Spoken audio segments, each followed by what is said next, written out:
Cooking with Kimberley, brought to you by RB Community Church. We love our church, we love our community, and the College of the Bible, an education ministry of RB Community Church.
Hi, I love cooking, and my hope is you will too. Come join me in my kitchen, and let's have some fun cooking with me, Kimberly. So now you're going to put this bird in the oven, 400-degree oven for 15 minutes. And then you're going to turn it to 375 if you're not cooking anything else and your oven doesn't run hot. If your oven runs hot, cook it at 350. If you're cooking something else that needs to cook at 350, cook it at 350. But don't try any lower than that. Typically, I cook my bird 375, 400. Sometimes I'll cook at 400 the whole time. Okay, remember our thermometer? You're going to find one of those holes. You're going to stick it in the bird all the way in. See if you can get to the breast. We're going to plug it in. And we're going to program it for 160 degrees because why? Because carryover cooking. It's going to keep cooking after we take it out of the oven. Okay, I heard that timer and our beans are done. So we're going to take them out of the oven.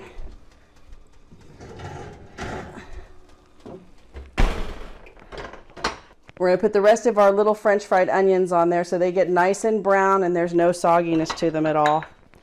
And then you're going to give those another 5 minutes and make sure you take them out because the fried onions are not yummy burned. Okay, timer went off.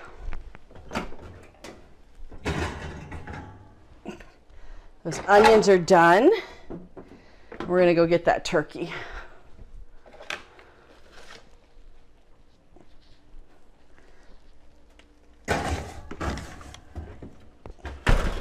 Remember, it sticks right on there. Okay, so the timer says that the turkey is ready, so we're going to take that out of the oven now. And remember, we had it in that plastic bag, and it still browns in that bag. So, and we're going to set it up on the stove. Okay, so we have the turkey on the stove, and as you recall from our other shows, we're letting it rest because of the carryover cooking. So this turkey will continue to cook, and it'll rise about 10 degrees more while it sits here. So this is the bag, and you just kind of want to pull it away from the skin so it doesn't stick. And then I'm going to fix the temperature for our pie shells.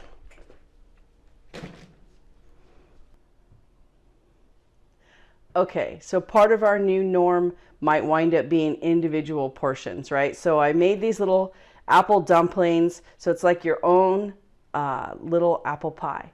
And if you wanted to take one to a neighbor, this way it's nice and easy, and you don't have to have a whole bunch of little pie pans that you're trying to get back. These are called paper baking cups, so you can just do them all in one pan like this, or you can put them in here. And this is the one that you would take to your neighbor, right? So we're going to take this out of the way. And I took my dough out of the refrigerator. We're going to make it into a little disc.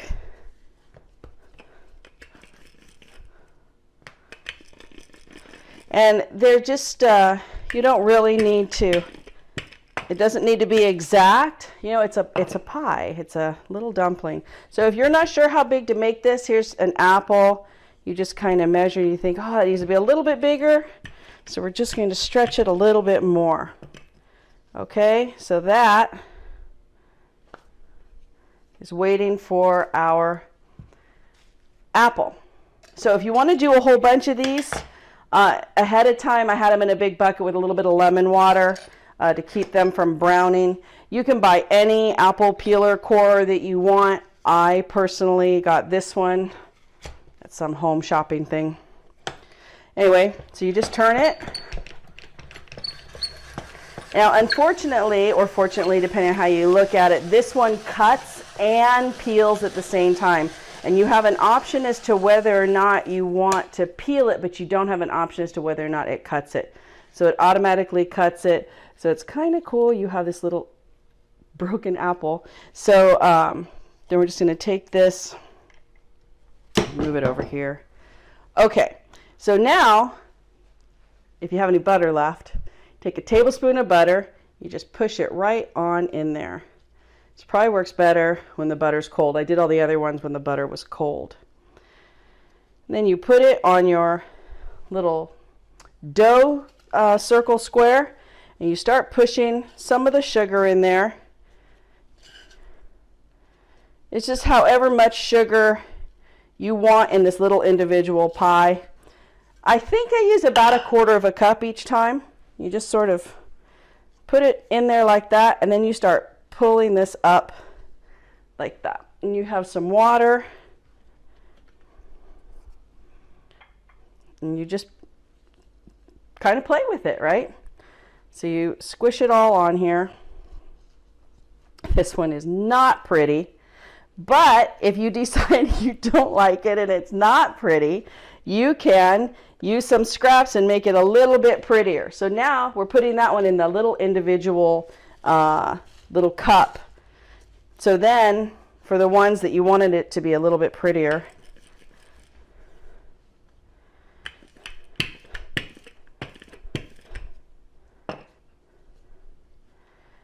you're going to make some designs.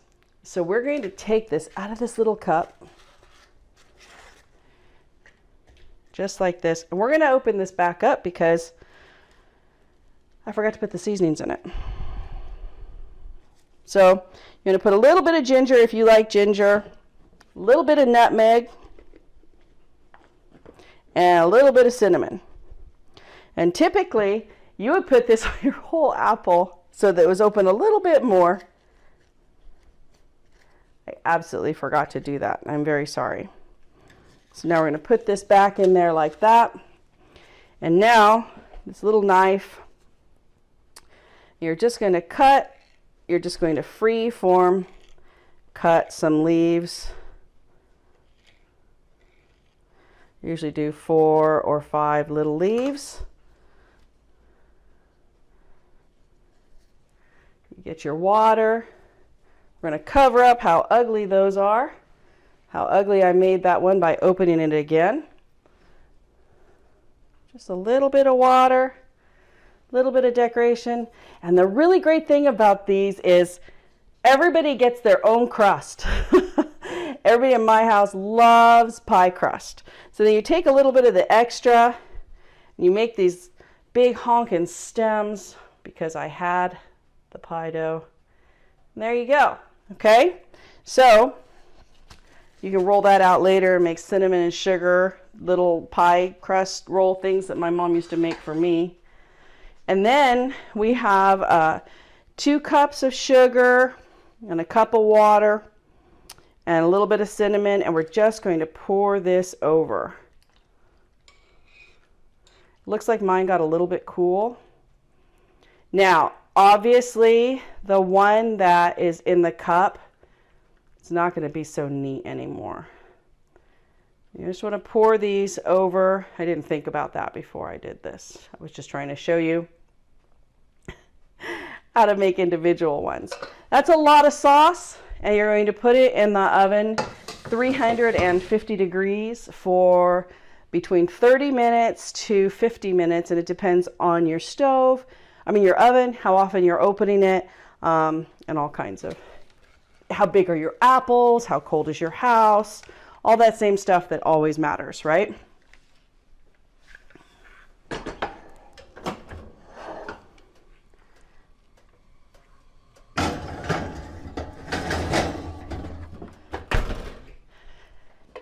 Okay, so we got our pie crust out of the refrigerator, and you can use a ready-made pie crust from anybody, and they're pretty good now. I personally like making my pie crust. So you're just going to roll this out into a circle. This is for a deep dish, a deep pie. Pumpkin pie. I have a great story about the pumpkin pies. We had volunteer pumpkin vines this year.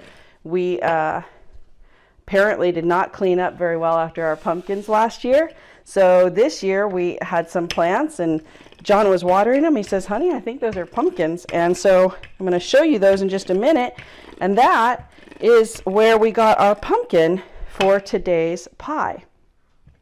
So there's this little trick of rolling this on the rolling pin. Grab your pie pan, put it on there.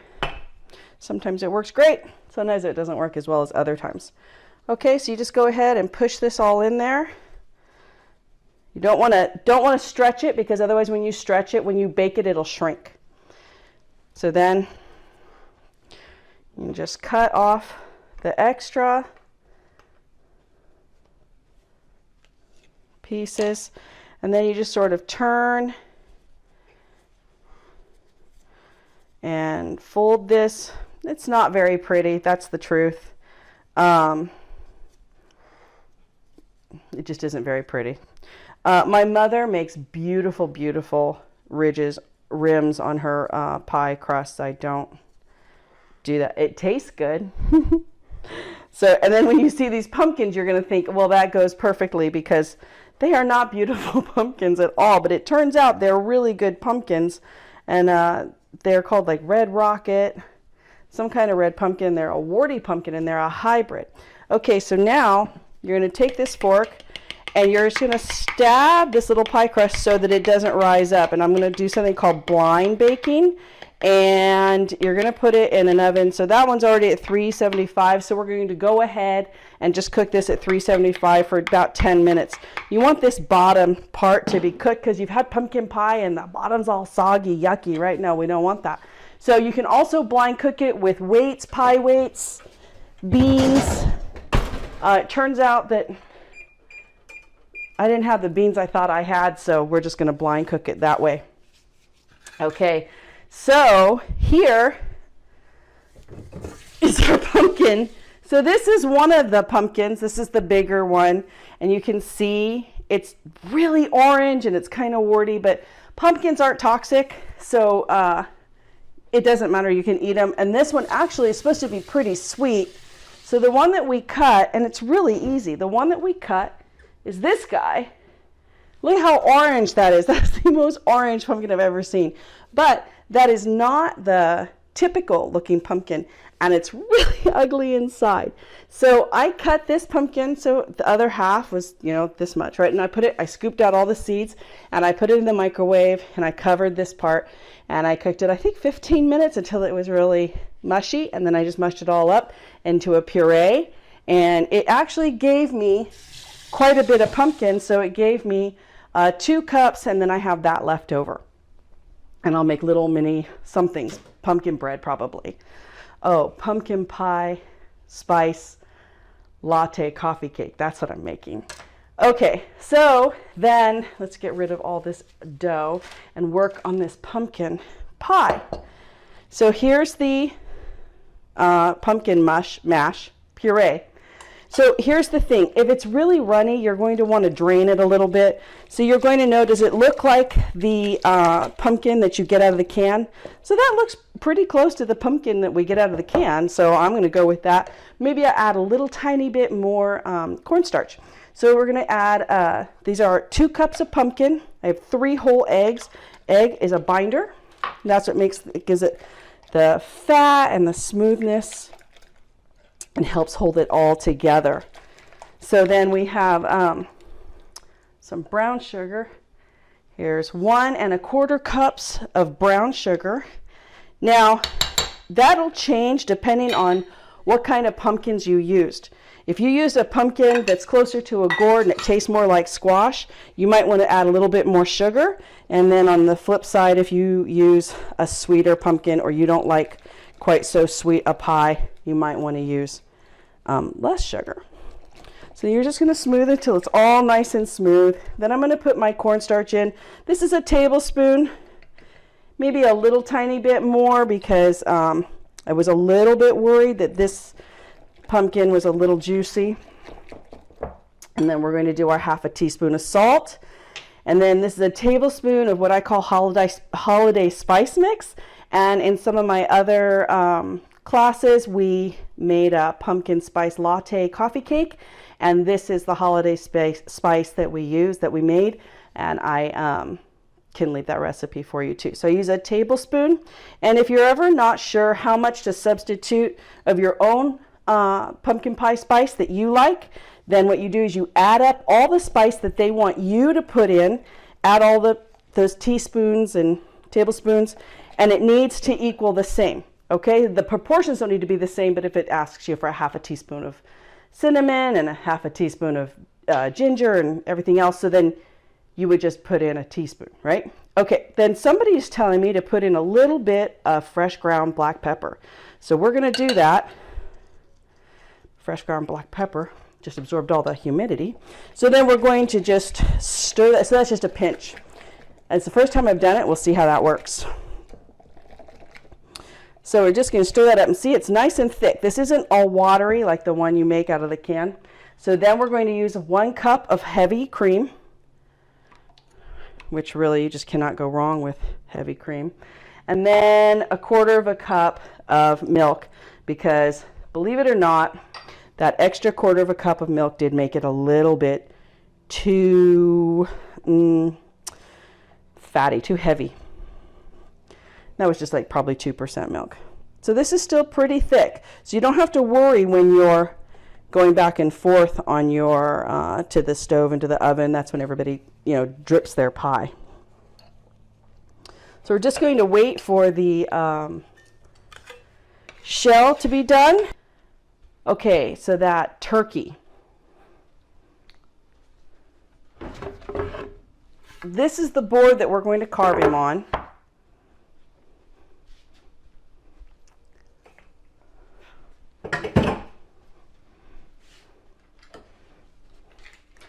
Here's the thermometer from our other show that he's still attached to.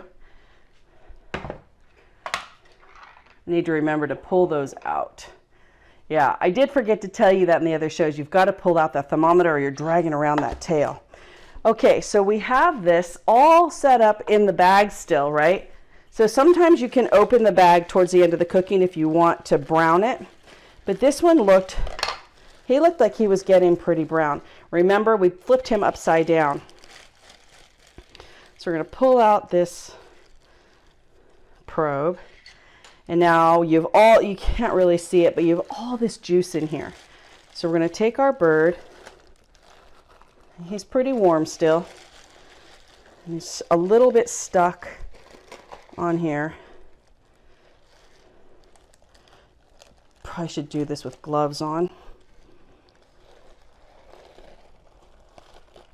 Oh, he's hot. So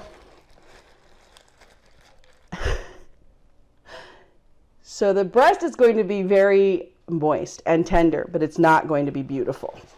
So I think it takes 2 people to get this out of the bag. Pastor John must always help me when I do this. Okay. So here he is upside down, and he's not really beautiful. Then if you turn him up this way, then you can see that is not beautiful, but it is moist. So you just have to, make the decision of what you want. I serve him like this. It's pretty. And then we flip him over at the table, I guess.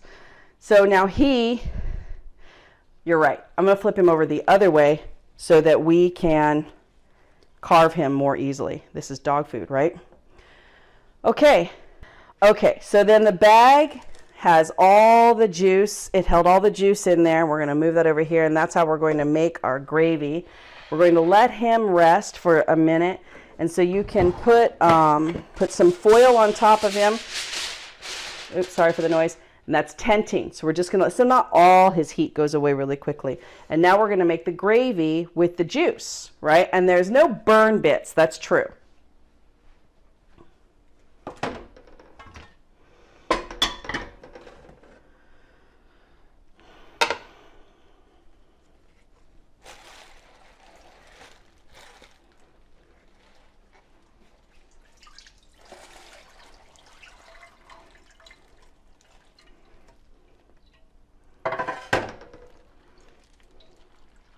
So that's almost all juice.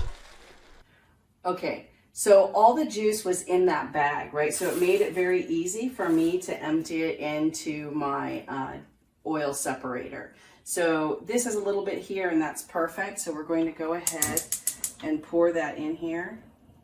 Oh, and you can see there's very little fat in there. Look at all that juice from the bird that never evaporated. So we're just going to go ahead and pour in this juice. We're going to bring it to a boil. And I made a slurry of flour and some turkey broth that I made from the neck.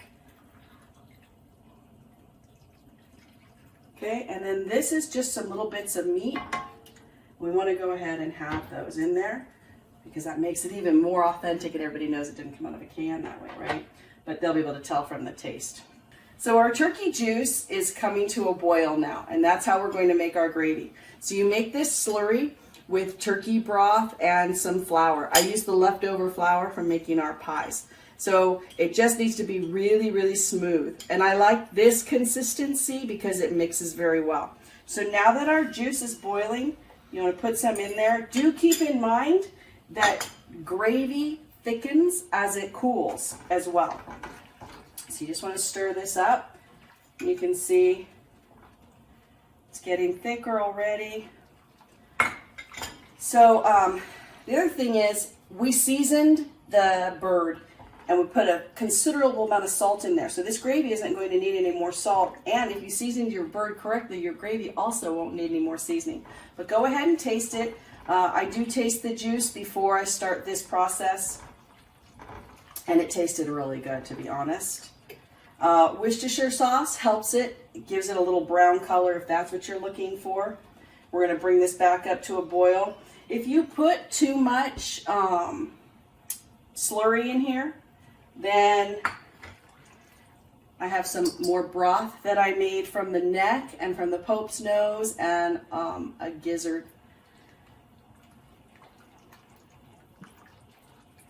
So you're just going to let that kind of come to a boil. And then another one of my mother's secrets is she just takes a little bit of the stuffing, drops it right in there. Then, and you know it's going to disintegrate. But you know what was really great about that? It's so reminiscent of the stuffing coming out of the bird and going into the gravy, and that's how come you have that. And those will fall apart, and some people pick them out. You don't have to do that. That's just something we do in my family.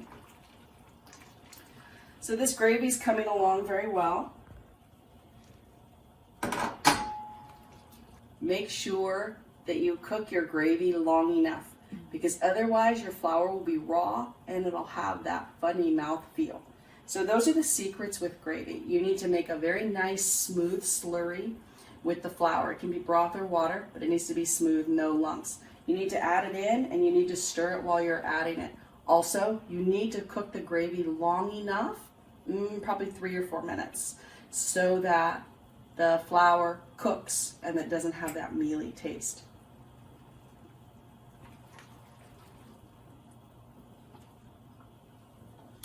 Okay, I think that our gravy's done. You know what else I think is done? I think our pie crust is done. Okay, we're going to let this cool slightly. You don't ever want to put a hot glass dish on anything that might have any kind of moisture because it'll crack the dish. Okay, we're going to take this pie crust that is partially baked and apparently partially broken. Oops. Okay, so you saw how it shrank down a little bit. It's because I probably stretched my pie crust. So we're just going to stir this, give us another little stir. You're going to pour this in there. Fill it to about there. And you can use this to make little tiny mini pies, or you can make a crustless pie for your friends that are gluten-free. Okay, here we go. And now we're going to put this back in the oven at 350 for 50 minutes.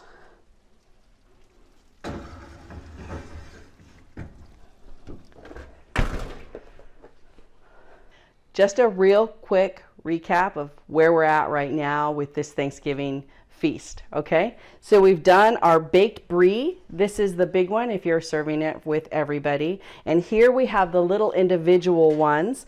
This is something you can take to your neighbor. Let's see if this one wants to come out. Maybe we'll choose this one. Okay, so you have a little baked brie. Steal some crackers from here. And now you have that little individual one. And then we have our green bean casserole that we made with fresh green beans. We have our stuffing that buried in there is a gizzard, I know. And the Pope's nose is right in the middle. And we have the turkey neck in there. So do tell your guests that there is little hidden treasures in there if they're looking for them or if they don't want to find them.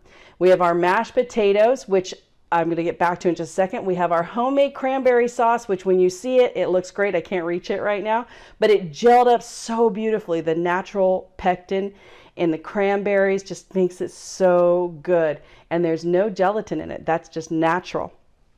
We have our gravy that we just finished. Again, we use a thinner gravy. You're welcome to make your gravy thicker if you want. We have some pies in the oven. Those apples, dumplings look like they're doing very well. We have a turkey here. And so back to these potatoes. They're just standard mashed potatoes. I cut the potatoes. I boiled the potatoes in lightly salted water. Anne Burrell says the water should taste like the ocean. So it's about the level I salt it with Himalayan salt. And then we mashed the potatoes. That was 5 pounds of potatoes. I used a cup of butter and 2 cups of half and half to mash those all together. That's another one. Mashed potatoes get thicker as they sit. So let's get that pie out of the oven. Okay, so everything is out of the oven. Everything is finished. We have our pie here, which I decorated with the frosted cranberries. They have a lot of sugar on them, but cranberries are really tart. You have to really love cranberries to want to eat that decoration. It's just something for fun since I made the crust so ugly. We have our individual little pie, apple pie dumplings, and we have our cranberry sauce, if I can reach this.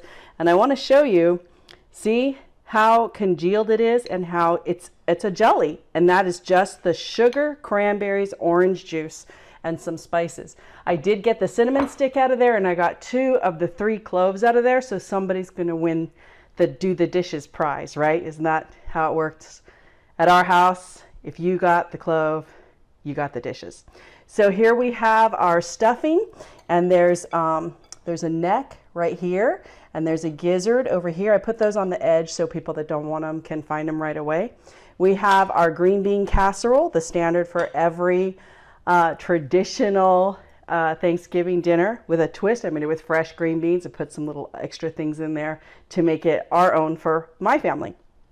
We have our baked brie, if you were going to do a whole baked brie for one group, or we did little individual ones, which you can see all nice and gooey.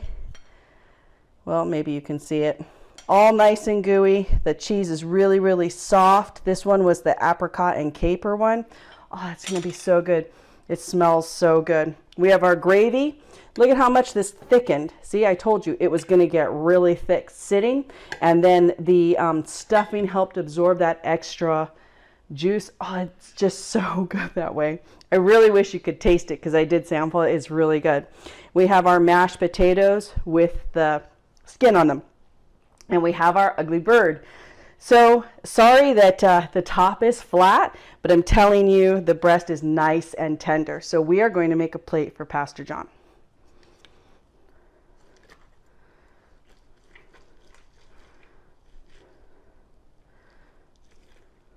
You see how juicy that is?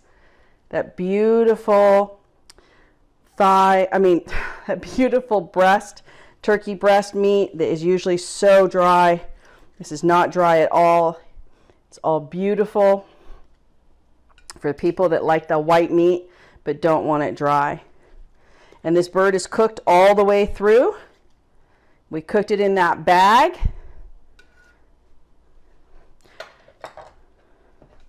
And we'll give him some green beans. Maybe a little bit more. We'll give him some stuffing. He doesn't like all the surprises in there, so we're just going to give him just plain stuffing. We're just going to give him some stuffing.